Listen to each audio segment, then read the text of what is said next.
that He will carry you. If He carried the weight of the world upon His shoulders, I know, my sister, that He will carry you. There is no problem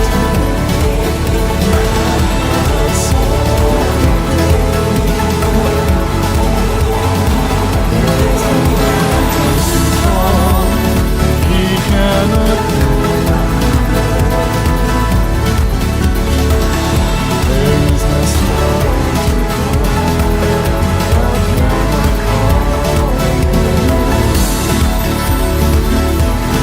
there is no sorrow too deep He cannot soothe it.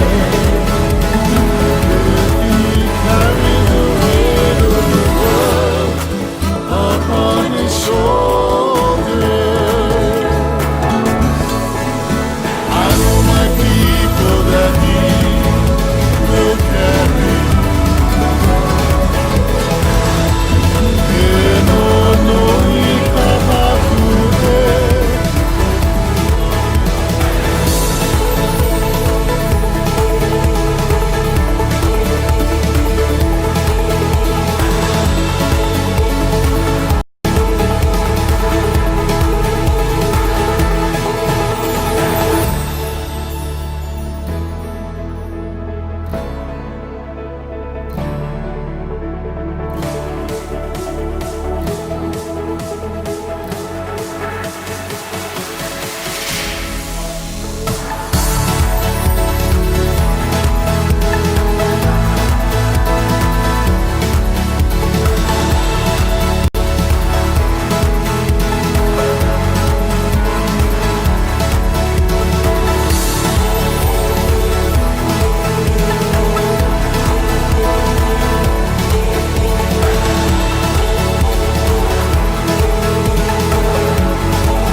200 years of the gospel arriving to Hawaii shores. This week is a little bit special because through the magic of technology, we are going to take you over to the island of Kauai. Our speaker this afternoon is Auntie Aletha Kaohi, who is a descendant of Kaumuali. Now, she will speak of her heritage and creation of the book, Celebrating Advocacy, that she co-wrote for the State Council of Hawaiian Congregational Churches. And this book just traces the growth and establishment of the Kalovina, or the Calvinist churches, here in the islands. Now, Auntie Aletha was born and raised in Waimea, Kauai, and was the seventh child, the youngest girl of 8 children. The family attended Waimea Hawaiian Church, where, I like this, she admits she was bored because when she went to church, the services were in Hawaiian, and at home they spoke English. However, at age 8, along with her brother Ellsworth, they were enrolled at the Waimea Foreign Church Sunday School, and thus was the beginning of her journey with JC. Now, back in 1952, 68 years ago, she began attending Hanapepe Hawaiian Congregational Church with her husband and father-in-law and his 5 children, with no pastor. This is the kind of faith Auntie Aletha has. With no pastor, they faithfully, the family, the ohana, faithfully unlocked the church each Sunday to worship. Now, Auntie Aletha has served in numerous positions as she continues to serve our Lord Jesus Christ. She's been the moderator of her church, the Kauai Association president, Hawaii Conference president, General Synod, assistant moderator, president of the State Council of Hawaiian Congregational Churches, and I'm sure there's many more that we have not listed here. Now, Auntie Kaohi will tell of her work through the nonprofit Friends of Kaumuali, and in creating a bronze statue which will be unveiled later this year thanks to her efforts and funding from the legislator. She will also tell the story and the connection of Kaumuali, including the return of his long-lost son, Hume, by the American missionaries Samuel Whitney and Samuel Ruggles, who in return received full support from the Kauai king, and thus establishing the mission station at Waimea. Now, today's presentation was filmed on Kauai at the Waimea Church. And by the way, for those of you who are watching from the mainland, as I know we have a few, this Waimea is on the island of Kauai. Now, we have a Waimea on the Big Island, and we also have a Waimea on Oahu. But this is being filmed through the magic of technology from Waimea on the island of Kauai. Now, the Waimea Church was very similar to Kauai Ha'o. Its construction began in the late 1830s. Limestone was moved from a ridge about a mile away by ox cart, cut, stacked, and then local labor built the walls. Timber was hand cut from the forests of Kokee, soaked in the sea to get rid of the bugs. The exterior of the church was coated with crushed coral that had been fired up in a lime kiln. And like Kauai Ha'o, the divers brought up the coral by hand, loaded it into canoes, and then set it down.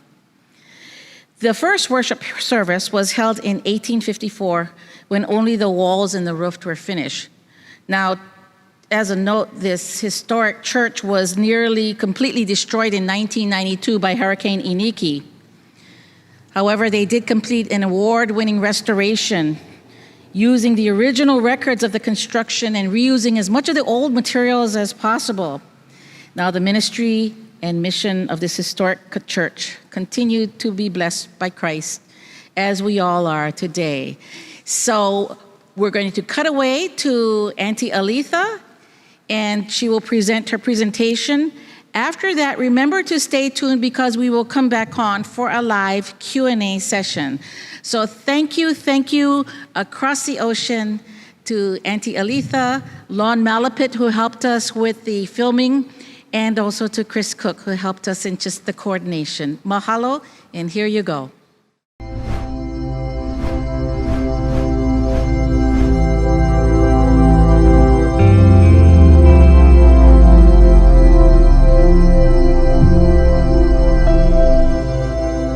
Okay, aloha from Kauai. Hello, Kauai Ha'o friends from Waimea, Kauai. We're at the Waimea Mission Church and Historic Stone Church in Waimea, Kauai. I'm here with Aletha Kaohi, a renowned kapuna from Waimea, and she'll be talking about her book, Celebrating Advocacy, a history of the Kalawina churches, and also about the statue of King Kaumuali that her nonprofit organization, the Friends of Kaumuali, will be unveiling here at Waimea in December, a real landmark for the West Side. But as an introduction, I'm going to talk about Celebrating Advocacy, the book that Aletha and some of her friends wrote. It was for the State Council of Hawaiian Congregational Churches, and it came out for the 60th anniversary in 2008. And inside the book, they offer a thorough history of the Kalawina, which means Calvinist in Hawaiian, and that was because of the theology of the original missionaries that came. They offer a good overview of the Christian history of Hawaii and the roots of it in ancient Hawaii. And of course, they feature Henry Obakaia as the lead figure and tell the story of how Henry sent Christianity to Hawaii before he passed away in Cornwall, Connecticut. There's a timeline that's really excellent for its school curriculum in the book, and for if you want a quick overview of the Christian history of Hawaii. And here we have a listing of the planning of the missionary stations across the islands. Now, Kauai was the first mission station planted out of Kauai Ha'o after Kauai Ha'o was formed in the spring of 1820. Missionaries came here permanently in July 1820. Now, this is the island of Oahu. Celebrating Advocacy has maps that show you the development of the Hawaiian Kaumuali churches across the islands. Now, these are the Hawaiian Congregational churches, it's not all the UCC churches in Hawaii. And of course, Kauai Ha'o is here in Honolulu, as you can see. Then we move on to Kauai, and we're over here at the west side of Kauai. And there's also, the next station planted here was at Waiole Huli'ia up in Honolulu. On Maui was after Kauai, when the mission station started coming out of Kauai Ha'o in about 1823, and that was the Waine'e, or the Waiola Church today, over in Lahaina, Maui. And then the Hawaii Island, the next one was the Mokuai Kaua Church at Kailua Kona, and the Haile Church was called Waikea Mission Station that was planted in Hilo. And the last island here we have is Molokai, and the Kalua'aha Congregational Church. The ruins can still be seen over there. But now I'm going to turn it over to Aletha, and she's going to tell you about her book, Celebrating Advocacy. And here's the cover. And it was compiled and edited 2006, 2008, around there, by Aletha, Stanley Lum from Kaneohe, and Sharon Matsuyama and Boyd Matsuyama from Honolulu. So take it away. Okay. In 2006, in Williamstown, there was a celebration of the haystack, 200 years. Conference Minister Charles Buck asked me if I could put a group together and represent Hawaii.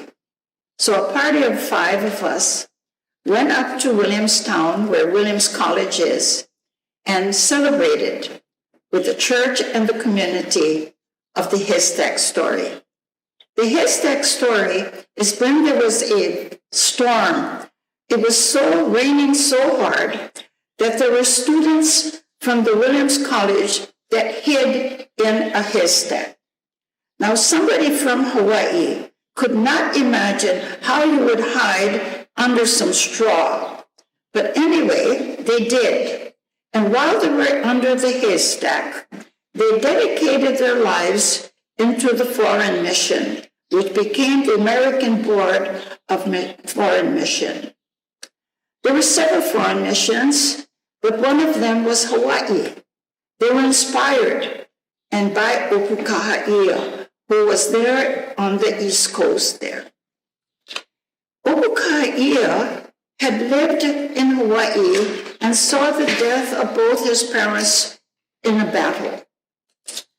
And he wanted to go away. He dedicated his life to live differently. And when he arrived on the east coast of the mainland, he went to Yale University. And there, if you visit Yale at the administration steps, there's a monument or a plaque that says, "No one wants to learn me." He was hungry for language. And so the president of Yale began to find people that could house him and teach him, and he became one of his son's best friends. So this was the inspiration that brought the missionaries to Hawaii in 1820. But the year is now, I return, and the year is 2007. And the State Council of Hawaiian Congregational Churches is thinking, what can we do to celebrate the 260 years of the State Council. I suggested a little brochure with the history of our churches. I even volunteered Uncle Stanley, a friend of mine, to help me with the research. We sent out a survey to all of 40-some churches in Hawaii to tell us about their history, when they were established, who were their pastors, what is the mission of their church, and many of them did reply. There was so much information. I had served as a member of the board of directors for Pu'a Foundation. Pu'a Foundation was started by the Hawaii Conference of United Church of Christ for the complicity of what the missionaries did not support the Queen at the time of the overthrow. Pu'a was given $1 million, separating themselves from the conference. And Tony Bison, the executive director, became my cheerleader. She brought on Patricia Amy Arashiro, who has a design company called Sweet Pea. They began to bring the information together, and before a brochure, I saw a book forming. And this is the book. Celebrating Advocacy, Past, Present, and Future. Copyrighted in 2008. This book was not written by me, Uncle Stanley, by Boyd and Sharon Matsuyama. It was many people. The churches sent us their information, but we had very little about the history of the missionaries and what did they do. So we traveled. We went to Molokai, Oahu, and Sharon and Boyd, because they live in Kona, they did the island of Hawaii. Tucked in Kalapana Mauna Kea Church was complete records of the State Council's minutes by Louise Kamanu. The pastor there was Kahu Mike Warren, and opened it up for us, and we spent reading through those minutes so that we could add information to this book. So as Chris has showed you, it's not only about the churches itself, it's about the history and the struggles of the Hawaiian churches. In 1948,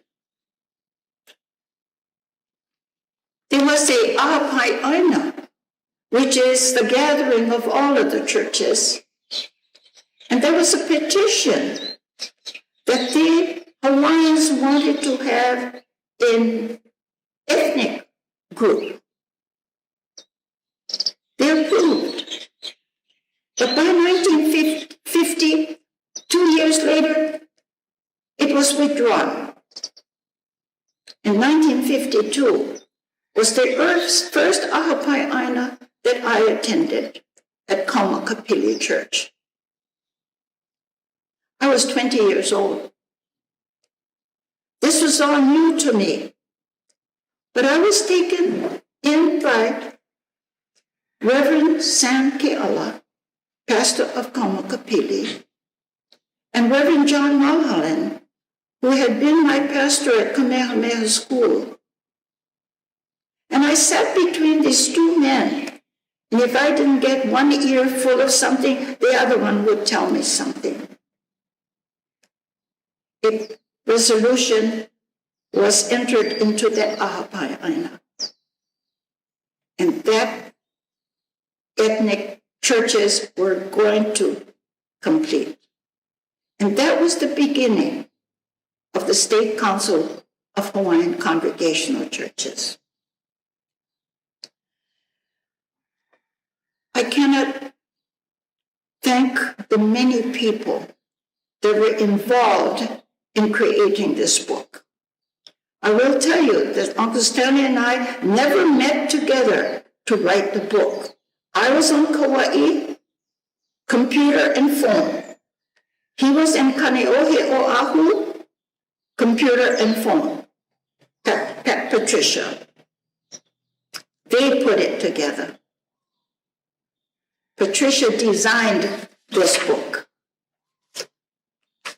It was more than I had ever expected.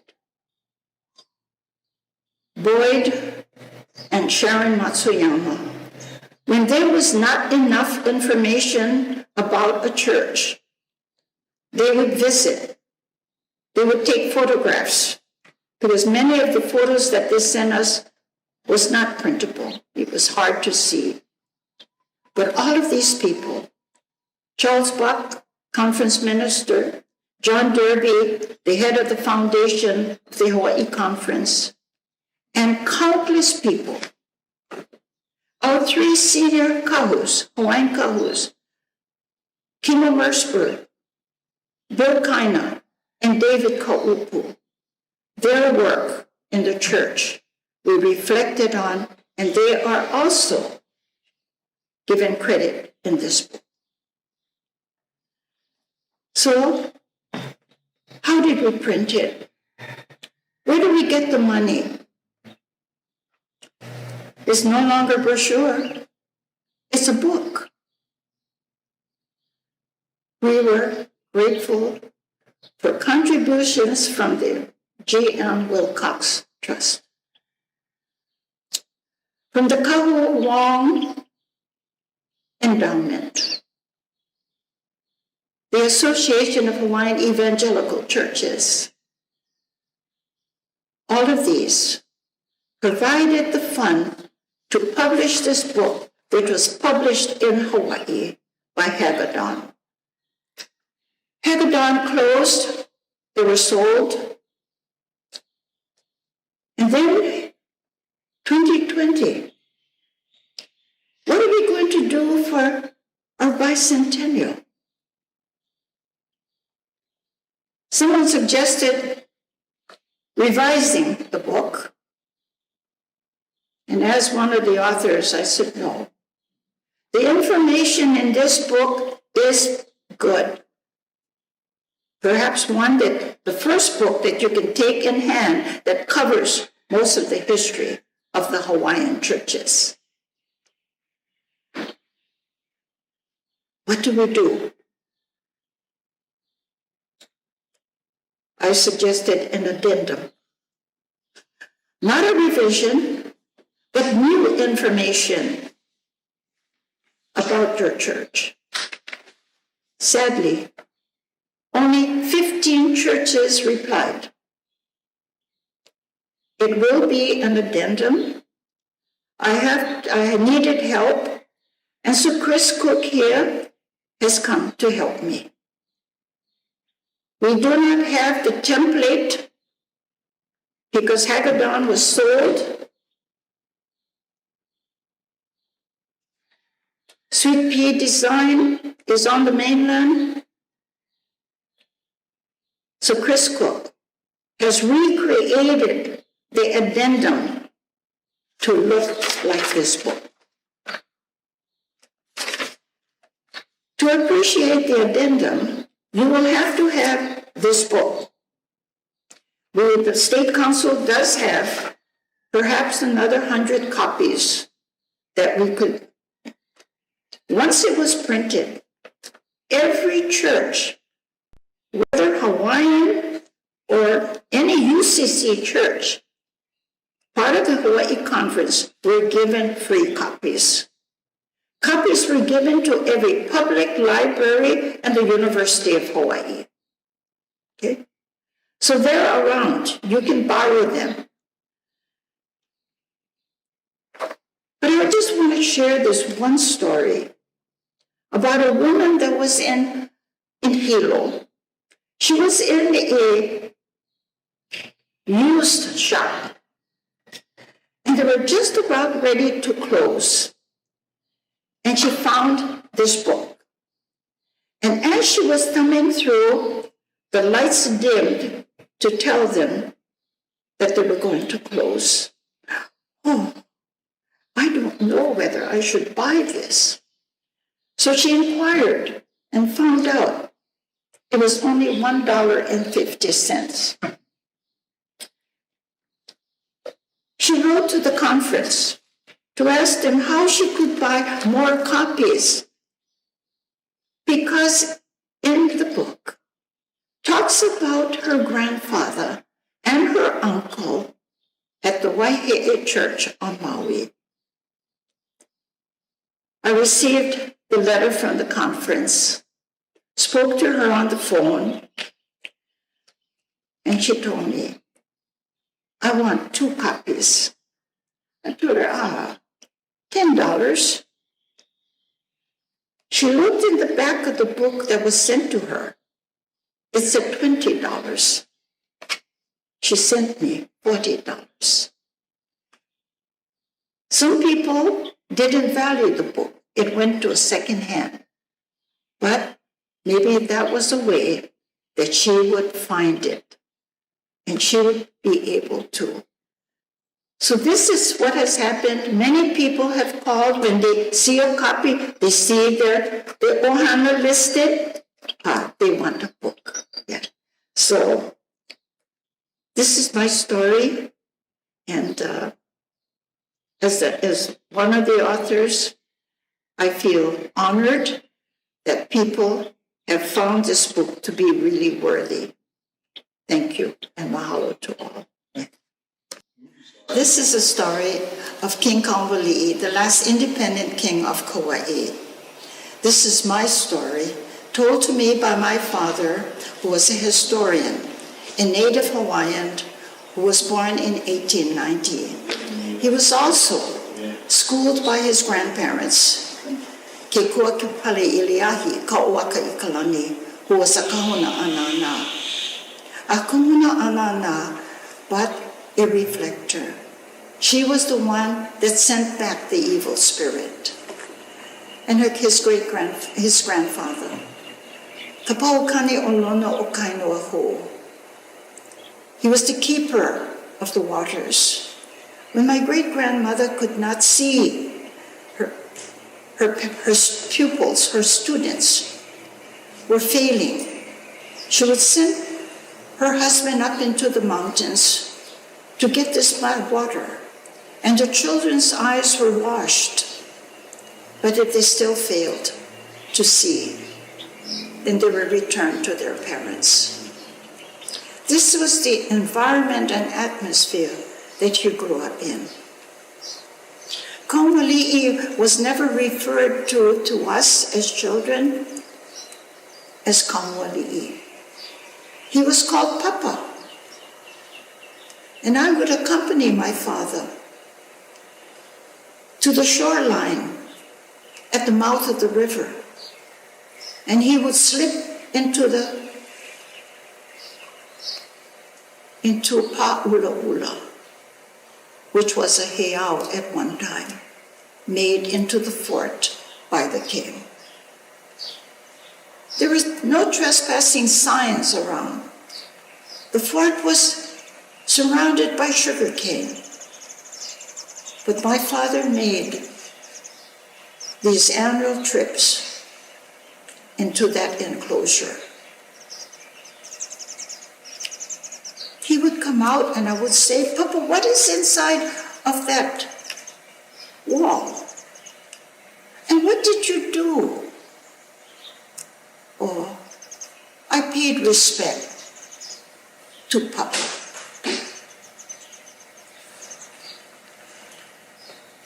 There were many people that tried to memorialize and honor our king in different ways. But in 2004, a group called the Friends of King Kaumuali was began. 2 people that stand out in my mind was Edie Bannon and Barbara Bennett.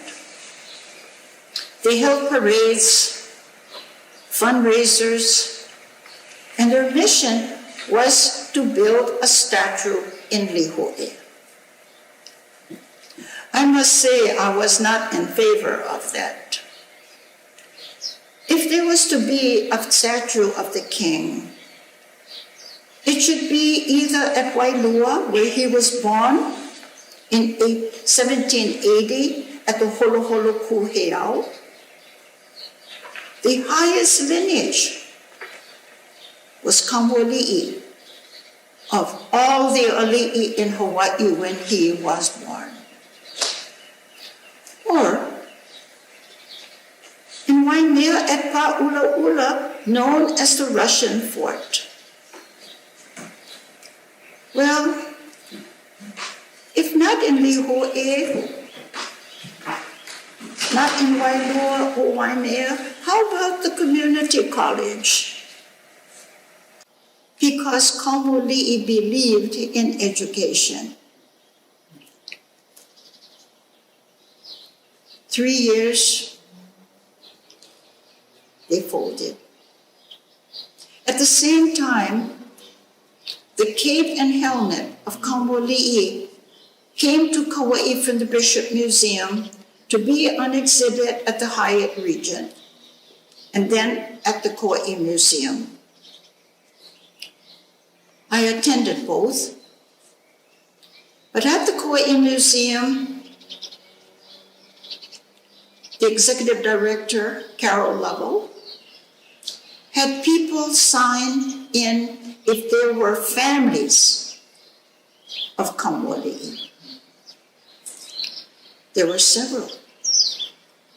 So she asked me if I would be willing to call these families together. I did. Only 6 families responded. We went from town to town to meet with those in that area, but we never had any others that joined us. So finally we felt there's only 6 of us. We disbanded.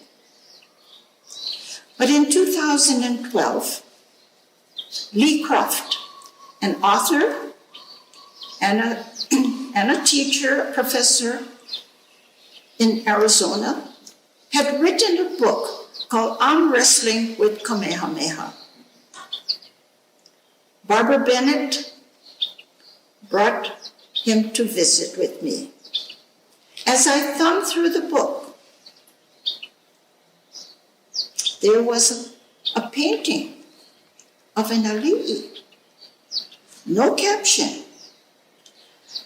And I said, "Is this Kaumuali?"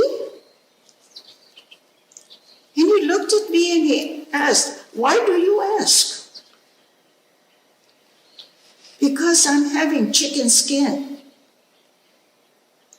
There were no paintings or photographs of Kaumuali at all.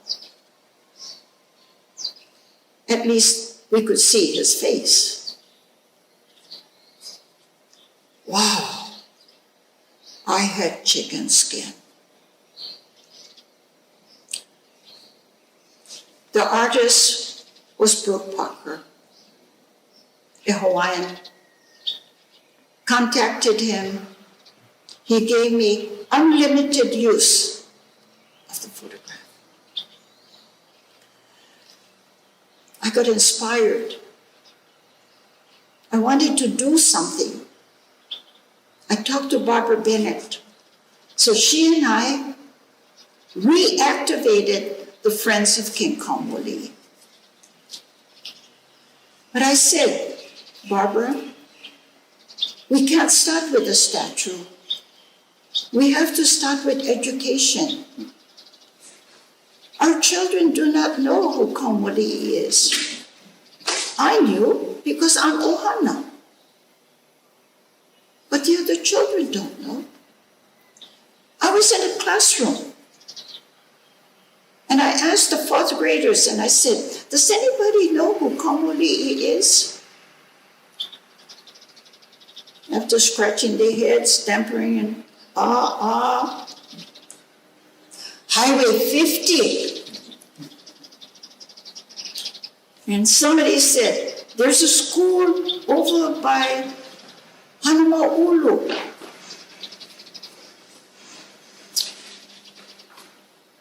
Education. How are we going to do it? I called Bill Arakaki, the head of the schools here on Kauai. He suggested that we come up with a timeline and maybe some picture. I said we can use the painting.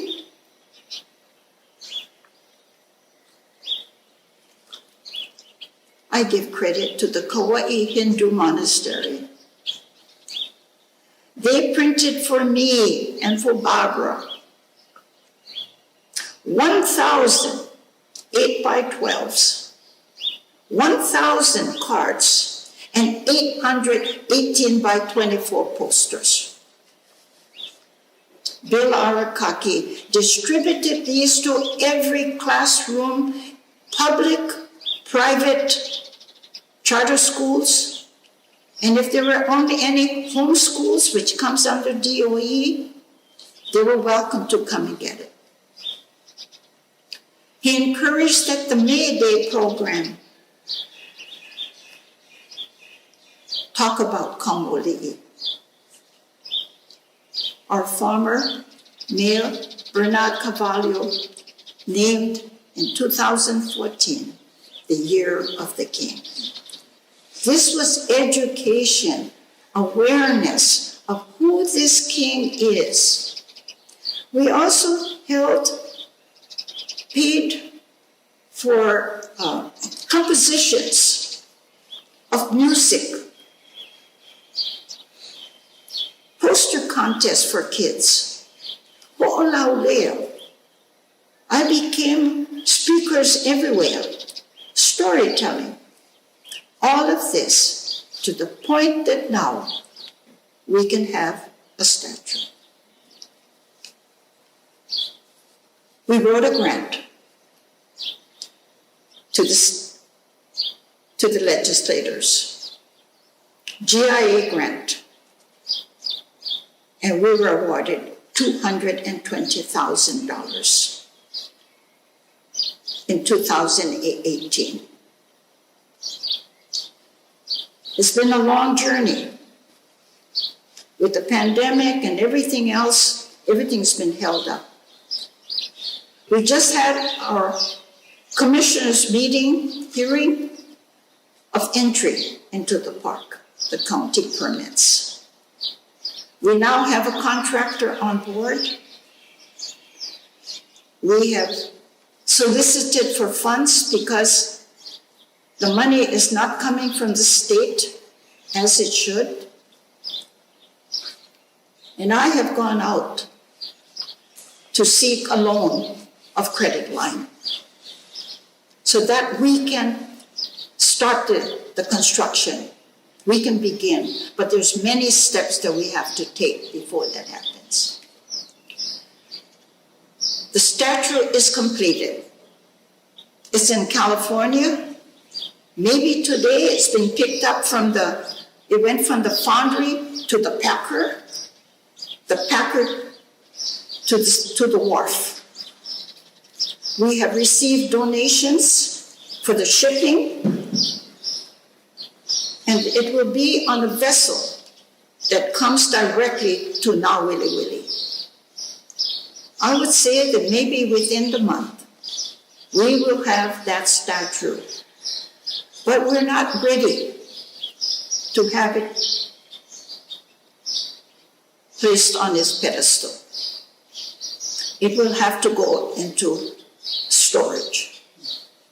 But when it arrives, homecoming, we will have a special program.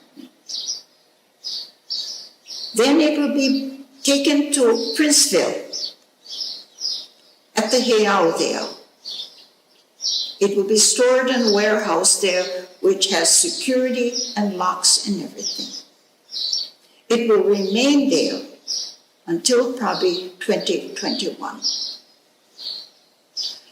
We're excited because the design of the platform is about the moon and the equinox as Kaumuali looks out where the sun sets. Hawaiians as a culture, it's important when the sun rises and as the sun sets. This has not only been a journey personally for me, but for many. It is a journey of faith.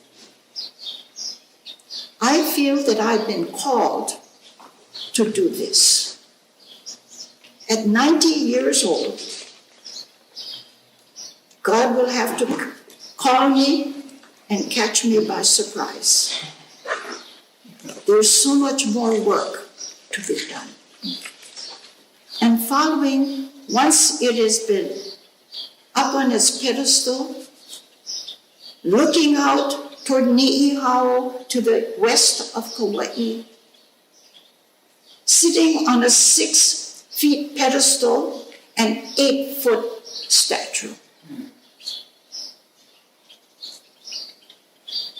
I have to say that when I saw the painting of Brooke Parker, I saw Keauni Smith, a lad that lived in Kekaha, whose mama was Hawaiian and the papa was Po'ehaole. If you think of the descriptions that people have said what he looked like, they said he had a Western look with a Hawaiian complexion. Keau was the model. The artist lives right here in Kilauea, Sam Caglian. He's a sculptor, but he also does work in California. So all of these people and the board of directors of the Friends of King Kaumuali have worked very hard to this point. When do we have the public dedication? All depends on the construction and, of course, our weather. Yeah. It will be, hopefully, possibly on May, sometimes in May, because when Kaumuali died, he requested to be buried in the Waine'i Cemetery alongside Ke'aupulani, Kamehameha's first wife, the most sacred wife. With his lineage, he did not have to sit far away from her. He could speak to her because of their highest lineage. He's buried there, and so sometime around that date, perhaps we will see. For me, as I said, it is a calling. I will see it completed. It has not been an easy journey. I've had many obstacles, but as a Christian, Keakua guides my path. Blessings to all of you. Mahalo Keakua. Mahalo to my ancestors. Mahalo to my aumakua. Amen. I'm going to wrap up our talk from the Waimea Mission Church in Waimea, Kauai today with a look at the missionary era ties between Kauai Ha'o Church, the congregation there, and the missionaries in Honolulu, and the island of Kauai, in particular, here at Waimea. In May of 1820, the missionaries, the two Samuels, Samuel Whitney and Samuel Ruggles, came over aboard the ship the Thaddeus, the missionary ship that came from out of Boston. And they were on the way to the northwest coast, and they dropped them off here. And with them was George Kaumuali. His name was Hume, and he had been sent to New England by his father in at 1804 for an education when he was only a young child, about 5 years old. And he'd been through the War of 1812 and was discovered in sort of homeless at the Charlestown Navy Yard in Boston, and ended up in Cornwall, Connecticut with Hopukaia, Thomas Hopu, and some of the missionaries that came to Hawaii. So the three of them, Whitney, Ruggles, and Humehumi, landed, and this was a very emotional scene for his father, Kaumuali. So he feared he'd never see his son alive again. He was gone for close to 15 years. And they had a very emotional reunion right by Pa'ula'ula area where the Russian fort is today, on the other side of the bank of the Waimea River, on the east side of the bank there. And Kaumuali welcomed the missionaries with open arms, especially for returning his long-lost son to him, and offered them land and support in building schools, and building a church, and establishing Christianity on the island of Kauai. And about 8 weeks later, they returned to the original Kauai Church, to the Honolulu, where services have been held since April. And in July, the Whitneys and the Ruggles returned, the families returned to Kauai, and began a mission station. And their homes were on the Makai side of the fort there at Pa'ula'ula. And a church was developed, and Christianity took off on Kauai. Now, eventually, Hiram Bingham, Reverend Hiram Bingham, who was the head of the Sandwich Islands Mission, came over to Kauai in 1821. And he had quite an adventure. He hiked up to Kokee, down the Kealahana Lookout to Wainiha Valley, had a Lomi Lomi massage, went on a canoe to Honolulu and went to a luau that was held for him, and came back to Haiena, the space between Haiena and Wainiha, and met up with Kamehameha II, Liholiho, and King Kaumuali. Now, Liholiho had come over in a small boat in a pretty wild ride across the Kauai Channel, and had toured the island with Kaumuali, as the Ali'i did, like a whole kupu tour where they would receive gifts and talk to people in the villages right around the perimeter of Kauai. But what happened was Liholiho surprised Kaumuali and invited him out for a meal on the Ha'aheo or Hawaii, the Royal Yacht of Hawaii, better known as in the East Coast as Cleopatra's Barge. And he was taken to Honolulu aboard the barge and never returned to Kauai as the king of the island.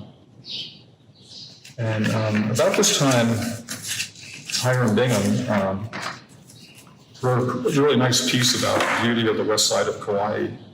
And I'll read some of that to you. And you don't expect this from the pen of the missionary.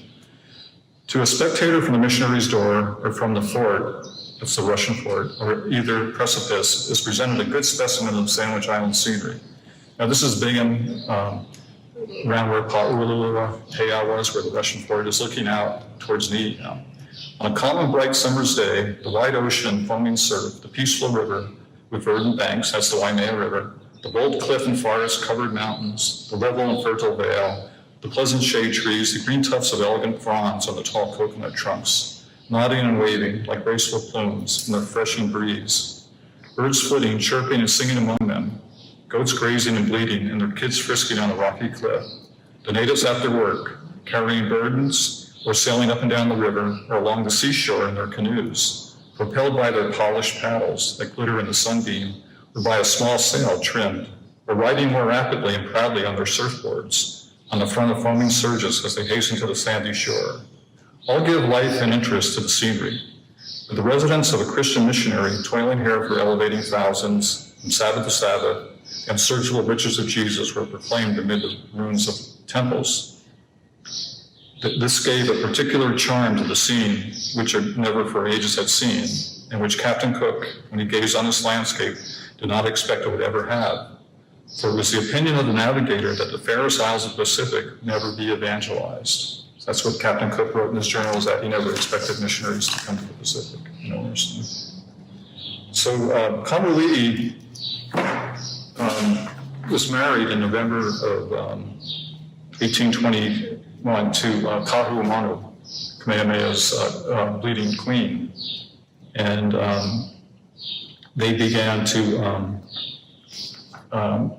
go to attend services, but it was hard because none of the American missionaries were able to give sermons in the Hawaiian language, and they had translators like Thomas Hofer, but they weren't able to fully give a sermon.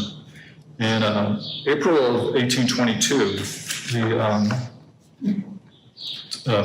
by pure providence, two ships from Australia arrived, and they were carrying Tahitian Christians and London Missionary Society missionaries. And in particular, a Tahitian warrior, priest that was known as Aona, and his wife Ana Wahine, and William Ellis, who became a leading writer about Tahiti and Hawaii, about the Christian history. And they ended up going on a tour of Maui for 1 month and around Hawaii for 1 month. And during that time, Aona, he was really easily able to speak Hawaiian, explain Christianity in Polynesian terms to Kaumuali, to Kaumanu. And Kaumanu really sparked her interest in literacy and learning how to read, so she could read the scriptures. And that tour was a landmark in the coming of Christianity to Hawaii, the spreading of Christianity, because the word came from Kahiki, the South Pacific, through a Tahitian Christian and on Polynesian terms, and that really it sort of filled in the gaps for Kaumanu and understanding what the American missionaries were trying to teach her. Okay, after returning from that, Kaumuali and Kaumanu returned to Kauai, and Kaumuali, had a grand entrance. They brought, I think, over 1,000 people came from Oahu with them, and it was really a big event on Kauai. Let's see here. Then they returned, and in Honolulu, Kaumuali apparently sparked a close spiritual relationship with Keopuolani, the sacred queen of Kamehameha. And Keopuolani in early 1823 went to Maui to join in launching the first missionary station in Lahaina on Maui. And that was with the second company, Charles Stewart and William Richardson, other missionaries. And unfortunately, she after being discipled by a Tahitian named Tawa, she passed away in 1823 and was buried at the Waianae Church in Lahaina. So in 1824, in the springtime, Kaumuali became seriously ill. And I'll read this, and this sort of reflects the later funerals for Liliuokalani, Kailani, Queen Emma, and other funerals held inside the more modern sanctuary of Kauai Church. Okay, so this was Kaumuali's funeral. The prerequisite preparations hadn't been made for the removal of the remains of Kaumuali. It's Kaumuali. This is from the Sandwich Islands Missions Journal. All the members of the mission family immediately after breakfast repaired to the village. This is Honolulu, this is a village then, to join in the religious exercises to be performed on the occasion and to witness the embarkation. For Kaumuali had requested to be buried alongside Keopuolani on Maui at Lahaina. The coffin was placed on a bier in front of the framed house recently erected for Kaumanu, and the mourners and chiefs, having taken seats on each side of it, Mr. Ellis, the missionary, London Missionary Society missionary from Tahiti, occupying a position a little elevated, commenced the exercises by reading a native hymn. Now, Ellis was fluent in Tahitian, and he usually transferred that knowledge to being able to give sermons in Hawaiian. And he was the first Western missionary to preach a full sermon in Hawaiian in the Hawaiian Islands. After which was sung a translation of Pope's Ode to the Dying Christian, the hymn, and exercises concluded, and that was in the Hawaiian language. And the exercises concluded with prayer. Then Kaumuali's coffin was conveyed to a boat, which was in readiness to receive it. and amidst loud wailings of the assembled concourse, taken on board a small schooner laying a few rods from the shore. Kaumuali went off with Kaumuali's remains, and Mr. Ellis and a number of others followed in another boat. So there's sort of been a mystery why Kaumuali was buried with Keopuolani. So there's a note in a book, Journal of the Residents in Sandwich Islands by missionary C.S. Stewart, and it refers to Ellis. Ellis was around Kaumuali at the time of his death. His interment took place, that's Kaumuali's at Lahaina, in a style somewhat similar, though less imposing than that in which Keopuolani's remains had been conveyed to the tomb. Kaumuali and Keopuolani agreed prior to their decease that direction should be given to have their bodies deposited side by side together in the grave, that they might rise together in the morning of the resurrection. This was compiled with, and the body of Kaumuali was placed by the side of his late departed friend. So his warm friendship with Keopuolani was the reason, why he was buried on Maui, and why his body didn't come back to Hawaii. After his death, his son Humehume got involved in a rebellion here on Kauai, and forces from Honolulu came over in Maui, and it resulted in a battle up at Wahiawa, where the Kauai coffee fields are today. And Humehume and his wife, Bet Davis, hid out for a few months, but were captured. He was taken to Honolulu, and was sort of put in house arrest there. But Kalani Moko, who was the prime minister of the Hawaiian kingdom and one of Kamehameha's most trusted generals, sort of took Humehume under his wing after the battle and made sure that he wasn't killed, because he was one of the leaders of the battle, brought him to Honolulu and took care of him over there. And unfortunately, in 1826, Humehume passed away of influenza. So recently I found a newspaper account written by Elijah Loomis, who was a missionary printer. And because he had tuberculosis, he went back to the New York State, left Hawaii in about 1827, and started a little newspaper to pay the bills while he printed the 3 of the Gospels in the Hawaiian language back on the press in Rochester. And he gives a more thorough account of the passing of Humehume. And saw him the day before he passed away. And it looks like Kalani Moko had a hand in taking care of him. And in the article, he compares, talks about Kaumuali, he compares the life of Humehume to his father, the disparate lives, how Humehume was educated in New England and came back, and probably because his father had been lost his throne and he lost his place in the kingdom, had to move from Waimea to down by where Elieli is today.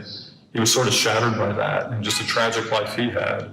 And then, but he also complimented Kaumuali on how he could embrace Christianity and finish his life as sort of a champion of the people and as a revered figure who had transitioned from the world of ancient Hawaii to the coming of the missionaries and the gospel from both New England and Tahiti.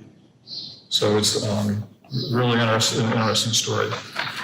So over the years, the ties between Honolulu and Kauai, were strong. There was a constant flow of missionaries coming back and forth, Native Hawaiian Christians, Thomas Hopu, a Hawaiian named George Sandwich that was trained back at Cornwall at the Foreign Mission School. And even a few Tahitian Christians that came from Cornwall. So there's always been a tight bond, even today, between Kauai and the churches here on Kauai. And Aletha and I hope we have celebrated that properly today. And we'll say Aloha and Aloha Keakua and mahalo for listening to all this. Thank you. Thank you very much, our brothers and sisters in Christ from the island of Kauai. I hope all of you enjoyed our presentation. Now remember, if you have any questions that you'd like to ask, please type them into the YouTube chat, and then we will ask them live to Auntie Aletha and to Chris. We want to also let you know that this will close out our 2020 calendar, We will not be having a presentation in December. We'll just be busy celebrating the birth of Jesus Christ. But we will continue back in January 2021, again on the third Sunday. Looking forward to having you all with us. Now we're just going to cut away to our live Q&A. And again, I would like to thank all of you for joining us for our Bicentennial Speaker Series, and blessing and wishing all of you with your ohana, blessed Thanksgiving and holiday season and Advent season to come. Mahalo.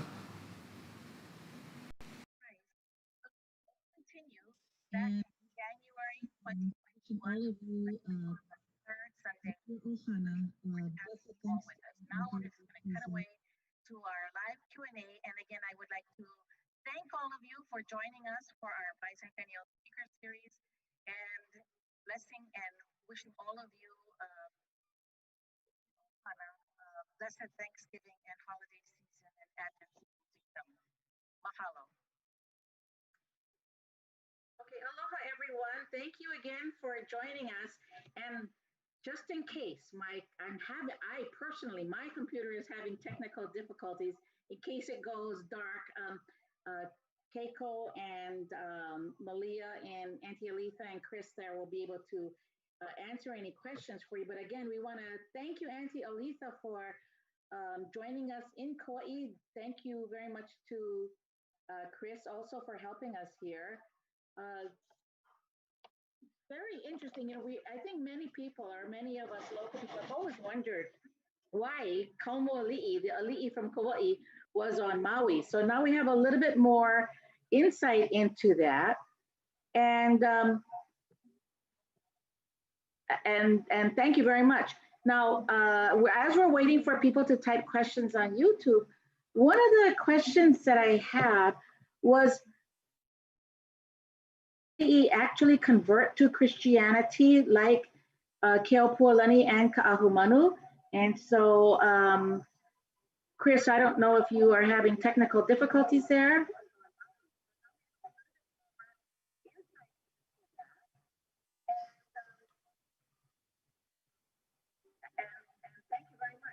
So, Yeah, so the question Chris, is, I don't know if you are having technical difficulties did he convert there? to Christianity? Did Kaumuali convert to Christianity? As far as I know, So, Kaumuali, Chris, I don't know if you are having technical difficulties Did he convert to there? Christianity? can you hear me? Yeah. Convert to Christianity? Okay. The question is, can you repeat that question again, please? Yes, I think somebody might need to turn off whose video is on. Okay, so if you have the YouTube video on, you will need to stop it. And hold on a second, let me just see if I'm one of those people. And so thank you everybody for your patience. The question,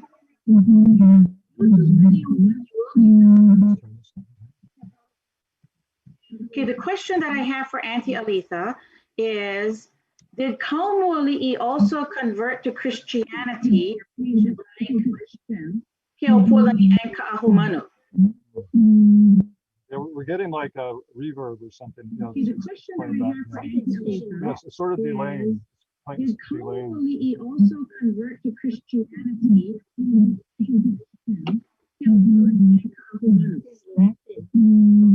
We're getting like a reverb or something. It's sort of delaying.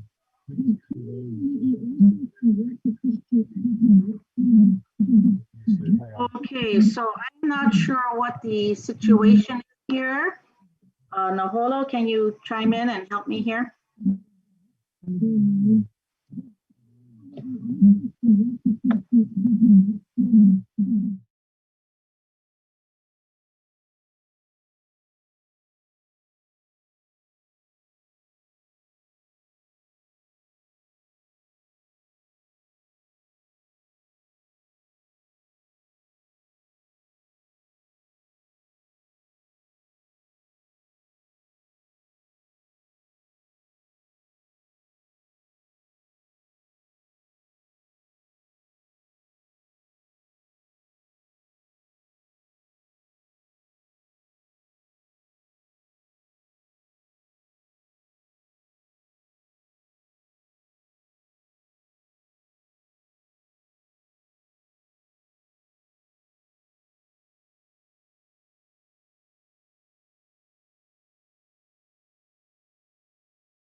So Auntie Aletha, my question was, did Kaumuali eventually convert to Christianity, as did Ka'ahumanu and Keopuolani? I just never really knew if that was correct, that he actually did convert to Christianity. The question was, did Kaumuali eventually convert to Christianity? Hang on. As did Ka'ahumanu and Keopuolani. I just never really knew if that was correct, that he actually did convert to Christianity. The question was, did Kaumuali eventually convert to Christianity?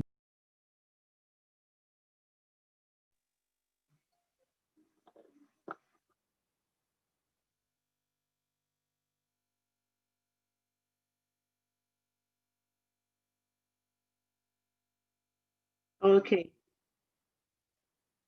So, Chris, you need to turn off YouTube and then, I guess, come into just the Zoom portion of it. Well, we're glad everyone here is extending grace. Okay, now we go. Go ahead. I'll try it. Right. Yeah, So, give it a shot now. okay, so one more time. Auntie Aletha?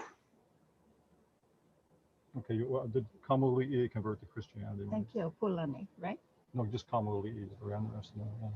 Yeah. They're just interested in Kaumuali'i. Yeah. Was he a Christian? Yeah. Yes. Yeah. On Kauai, he never did say that he became a Christian, but he supported the missionaries in every effort.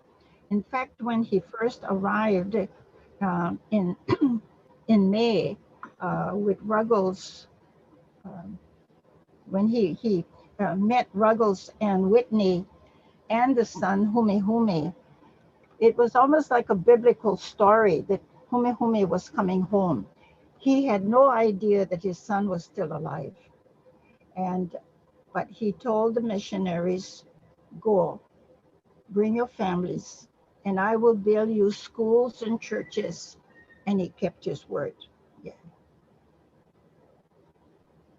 Wow. And So, he said something about Keopuolani. I wasn't sure. oh, no. I was just wondering if Kaumuali'i had also converted.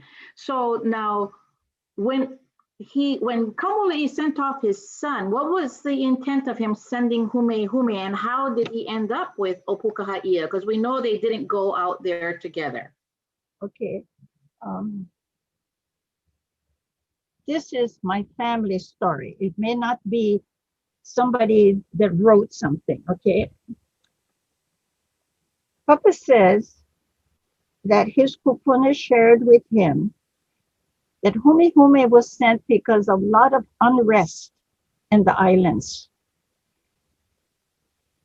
And I've also read where he might have been, his mother may not have been on the royal charts. She may have been a commoner. That we don't know. I don't even know who his mother is, Hume. But he was sent away with the intention to learn, to be educated. And so he went with the sea captain. Sea captain kind of hanai him. The payment for that was one ship full of sandalwood. Kaumuali'i wanted Hume to go be educated and come back because Kaumuali'i, in order for him to trade, he had to learn the English language. So he spoke English, but he learned it from the sailors, so it was kind of crude. And then when the missionaries came, he polished up his English. But he realized that you had to speak the language in order to communicate with the traders. But somehow, the captain died, and all of the payment was in his estate. Kaumuali'i became a wayward kid. So he also served in the U.S. military during 1812. And so that's the most that we know of him. There's lots written about him, but it's nothing that I'm personally involved and understand. Yes. Can I share? Mind if I share a little bit about that? Mind if I share about New England a little bit? Okay. So Humi Humi was found at the Charlestown Navy Yard in Boston by Reverend Jedediah Morris, and he was involved in the American Board of Commissioners. His son was Samuel F. B. Morris, the inventor of the telegraph. So Reverend Morris and his wife, where their church was just not a far walk from Charlestown, and Humi Humi was basically a teenage combat wounded veteran. A situation like we have today with some of the boys that come back. So Reverend Morris, the American Board of Commissioners opened the school in Cornwall, the Foreign Mission School. But this is prior to the opening of that. So they were looking for young Native Hawaiian men that could go to this school, and they found out that Humi Humi was the son of the king of Kauai. So that was I could see that as very beneficial. So Reverend Morris brought him to Yale, and he went to the graduation service and met the president of Yale, Timothy Dwight. And he ended up at a church in Connecticut near New Haven called the North Guilford Church. And they have I went there last year, and they have information about him. And then he was sent up to Goshen and lived with Humi Humi, with Obakaia and Hopu. And Obakaia said, you're a royal child. You should take on the name Prince. So you should, start using the name Kaumuali, and Obakaia really encouraged him to look at his heritage. So they were first sent to go to school in a little town called Morris, which is 10 miles south of Litchfield, the capital of Litchfield County in northwest Connecticut, where Cornwall is. And it was called, for better or worse, it was called the Heathen School. It was in a parsonage. And Humi Humi, Obakaia, Hopu, Kanui, there was a handful of Native Hawaiian students. So he studied there, and he really took on mathematics and astronomy, and at some point he started playing the bass viol, like the cello. In the summer of 1817, Foreign Mission School was open. Humi Humi, enrolled there, and we found at the American Bible Society, we found drawings he did of a lunar eclipse on Kauai for spring of 1820 in preparation for going back. Now, what was really interesting was that Humi Humi got wind that the American Bible Society was going to send a special Bible to Kamehameha with Kamehameha's name and gold leaf on it. And he wanted one for his father. So he took a folder of his schoolwork and wrote a letter, and had one of the heads of the Foreign Mission School write a letter. And he sent it to the American Bible Society asking them for a similar Bible for Kaumuali'i. So when the Thaddeus coming here, there was a Bible with Kaumuali'i's name on it. And then Whitney and Ruggles and Humi Humi presented to his father when they arrived. So that's sort of how he got there. It never fails to amaze me that from this little tiny place in the Pacific, Hawaii, and 6,000 miles away, that all these Hawaiians were congregated. What are the chances? It's, we all have to understand that it's, as we say, it's not coincidence, it's by divine intervention in Keakua. So thank you for that little background history. I do have a question from Bill Ha'oli, one of our members. Auntie Aletha, yes. Bill wanted to know, what was one of the most inspirational or outstanding bits of information that you want to tell us about when you were doing your research for the Kalavina churches? Is there one story, or pick one? I'm sure there are many that stand out to you as interesting to know, but is there any one in particular you might want to share with us? There was too many. There were so many. I think one of the stories that I still laugh about was about Wananalua Church. Now, Wananalua is way on Maui, out in the boonies, So we sent someone out there to go and because we did not have enough information. And she came back. She didn't tell us a thing about the church. She told us about the beauty, the ocean, the everything, the landscape. And I said, "Is this your report?" I thank you. Mahalo. And when she left, I just so some people are not researchers. I think I learned that I need to have a paper with all the questions. When you go there, you ask the question, then you might get the answer. But when I just gave them, just go find out, let us know. Oh, wait. I think that's it, pretty much. There were so many. Yeah. Did the Mill Ali'i Church on Hawaii Island, did they tell you the story about the tsunami? Mill Ali'i Church, Mill Ali'i would have the tsunami. Oh, yeah. That's a good story. I think I did say that when I talked about, but Louise Kamanu. Louise Kamanu was of the late Richard Kamanu, who just passed away recently. That's his mama. And for many years, she was the president of the state council. She had meticulous records. This is where we found most of the information that we had about the state council that we could use. So it was at Kalapana Mauna Kea, which she was a member, and Kahu Mike Warren contacted us, and he said, we flew to Hawaii and spent the day poring over all of that information. It's critical that we keep information. I have a problem with my children because my children like to clean. They're a throwaway.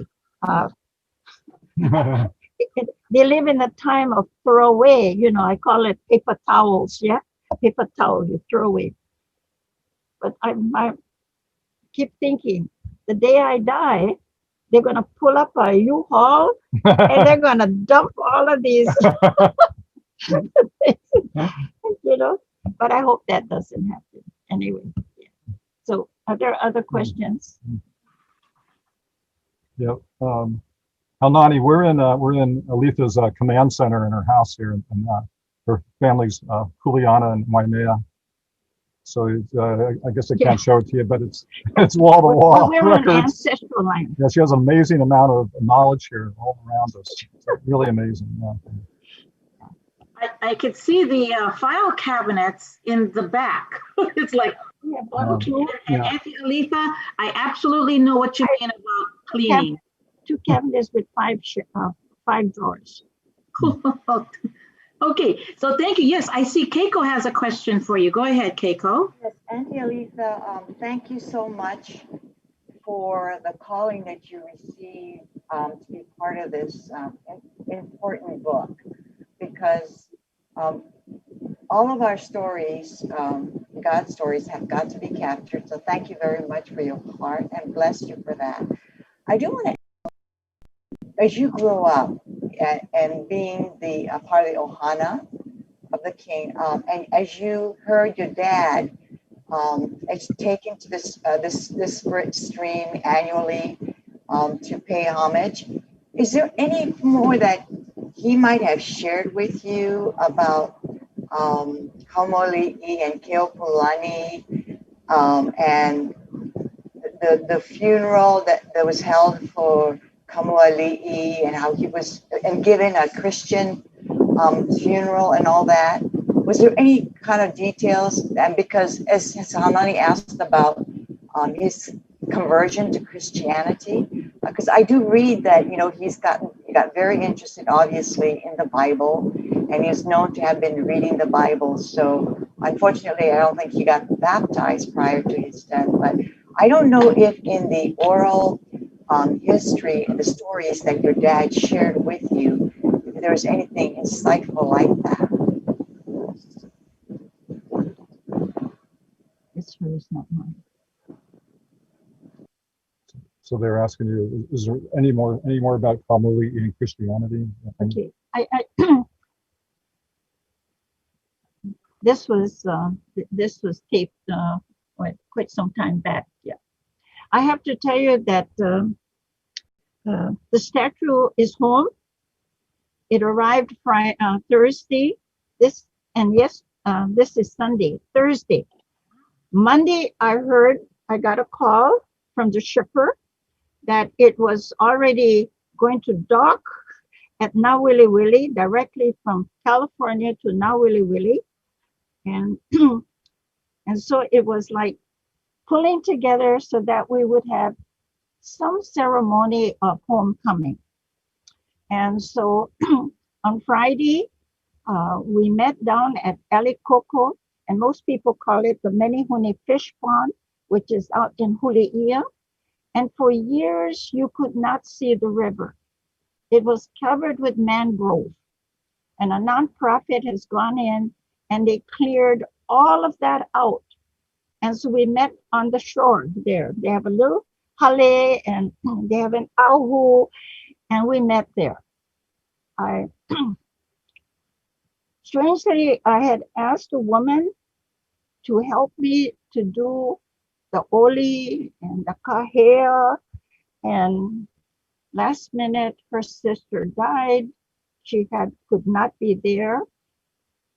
And I sat in front of my computer after I read that email, and I said, well, God, I guess I have to do it. 2:00 Thursday afternoon, a woman's name came into my mind. I called her. Huna Dawson. Her mother is renowned hula instructor in the past, Kalama. She came to help. I had 4 conch shell blowers. Blew the pool, called us together, kahea for the ancestors. Then I spoke.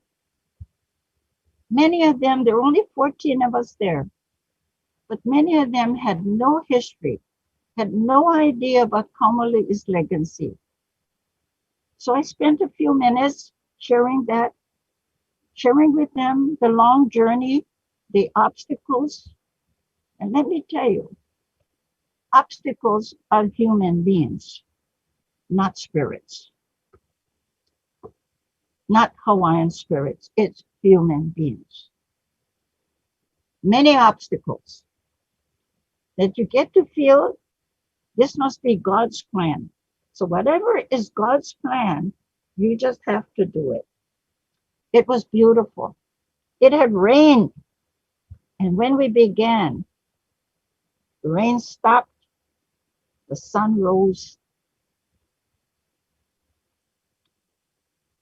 Our pani or our end was 4 conch shell blowing. Then we gathered together close to where the crate was, and we each shared our personal feelings. We then drove all the way out to Princeville to have this statue stored. We don't ground break until December the 1st. We hope to finish either February or March. That should be all of the work. The construction work should be completed. I know we're going to have to postpone the grand opening, but it's better to be later than to be rushing and not do a good job. So we're looking possibly at May, unless the contractors finish on time. Now we got to give him a little bit manuahi for rain and the weather. If he finishes in May 6th, as he thinks he's going to do, we may be able to do it in March. Otherwise, we'll wait until May. So it's home.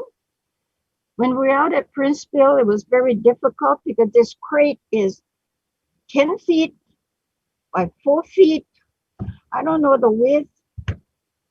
I had to climb onto the skip so I could look into into the crate because we had to open the crate to see if it had arrived. And I had a thought, how are we going to do a ceremony? It's like a casket, you know, with the cover off, but we can't see him unless you climb up onto the skip so you can look into the crate. I was at his head. I had a young woman, Naomi Yokotake from the Waioli church in Hanalei. She had gone with me back to Williamstown when we went on that journey in 2006. So around the crate, this is how we had our ceremony, all touching each other, everyone. And I said to them, this is only a bronze shell. It's empty. It's a shell. But Hawaiians believe that all things have life. So we had to give it life. So I was the only person that leaned over and touched my finger on the top of the helmet. That shouldn't be done because the oil of my hands can corrode the patina, which is the covering. And we all gave our our mana down into him, so that when he is erected, he's just not an empty shell, but he has the beginning of the mana of our people. So anyway, he's home. The journey hasn't ended. We're still working at that. So I just want to thank, if any of you are in the money, I want to say mahalo nui. Words cannot express the thanksgiving that we have in our heart. Yes. Mahalo. And actually from the audience, we will keep in touch with you and with Chris. We will pass that on because there are some that want to be there already. I'm in our little chat. They're like, let me know. We want to be invited. So very good. As long as with God willing, we will all be there. And mahalo, Auntie Aletha. We don't have any more, unless we have any more questions. I just want to say thank you and mahalo to everyone who has participated in making these Bicentennial Speaker Series. It's so great to hear from our living legends. Kahu Kurt says you're a living legend, which is absolutely true. 90 years young. Wow. Wow. I I didn't tell anybody. You said it you said it, so I figured I can say it again. Malia, you have to excuse, when you get older, you get hearing aid, and then you get eyeglasses with trifocals, But at 90, God's going to catch me by surprise. Oh, I'm going to have to remember that one. Anyway, so again, we want to thank everyone for joining us on our speaker series. Thank you, Auntie Aletha. Thank you, Chris, for all of your efforts in coordinating and making you drive so fast this afternoon. We thought we had a little glitch, so he jumped in his car and came right away. Thank you. Thank you for being with Auntie Aletha and making sure that, look at that, 90 years old and she's on Zoom. Come on, everybody else. All I gotta say. So with that, we'll wish everyone a happy Thanksgiving, beautiful Christmas and Advent season, and may God continue to bless every single one of us and our lives. So all glory to God. At this time, we're going to say mahalo and we're going to wave aloha. Aloha. Bye. Bye. Bye-bye. Thank you.